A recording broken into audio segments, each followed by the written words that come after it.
what you need when you make a churro is you're going to start, this is sort of like anybody who makes desserts here this evening. It's a little bit like an eclair batter or a pâte à choux batter, if you're familiar with that. But what we're going to do is we're going to start with some buttermilk. Why buttermilk? Because buttermilk makes everything more tender.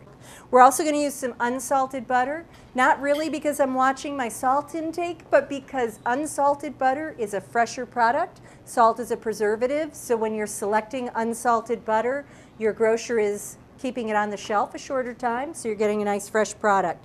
And then we're going to put a little bit of sugar and the Gold Star Chili Cincinnati-Style seasoning mix in there. That's yummy. You won't believe that sort of savory against sweet combination. So we'll go ahead and get started. So in goes our buttermilk, which we use because it makes everything so, yay. Thank you. That's right. And in goes our unsalted butter, which we use because, oh, you guys are so good. We're going to melt together our buttermilk, our unsalted butter, a little bit of sugar. We're also going to put in more of the seasoning packet.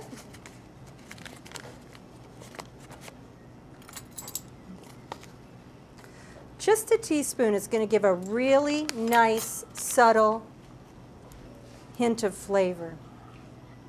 So we're just letting this melt and the sugar melt, the butter melt, everything come together. And then we're going to put in our flour once it's all melted. I want to cook it for about a minute. The reason I want to cook it is I want the raw characteristics of the flour to go away. Once this has come to this ball stage, it's sort of a smooth batter, we're going to go ahead and put it into the mixer. We would let this cool about 5 minutes before adding our eggs. And the reason that we would do that is obviously we don't want the eggs to cook. Okay, so in go my eggs, which hopefully won't all scramble on me.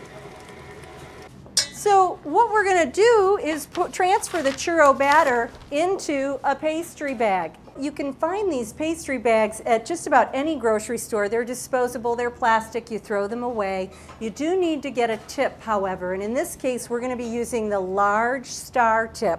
And we want it to be a star tip to give that ridged appearance to our churros. So when you see this piping bag and you need to fill it, you don't want to start like this and put it in, okay? The easiest way is to first insert the tip that you're going to be using, which I've done here, the large star tip, and then you want to fold this back till your hand, your arm is pretty well covered and your hand is right there on the tip. And then you can transfer the batter in and just kind of every time you add some, push the bag back up just a little bit. And everything will stay nice and neat. And then you pull the bag back around it. And then you want to twist out the air. So you're going to kind of twist, twist. Do you see now I've got the batter all the way down to the end? We're going to pipe some batter into the hot oil right over the oil. Don't do it from up high because you don't want splattering.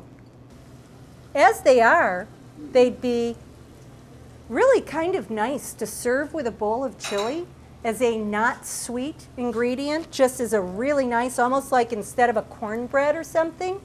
But what we're going to do is we're going to turn them into something sweet and spicy by tossing them into a mixture of sugar and the Gold Star seasoning packet. And I love this combination. Okay, so I am going to, for my spice mix, use 2 teaspoons. And then in is going to go our sugar. So we're just going to kind of toss this together.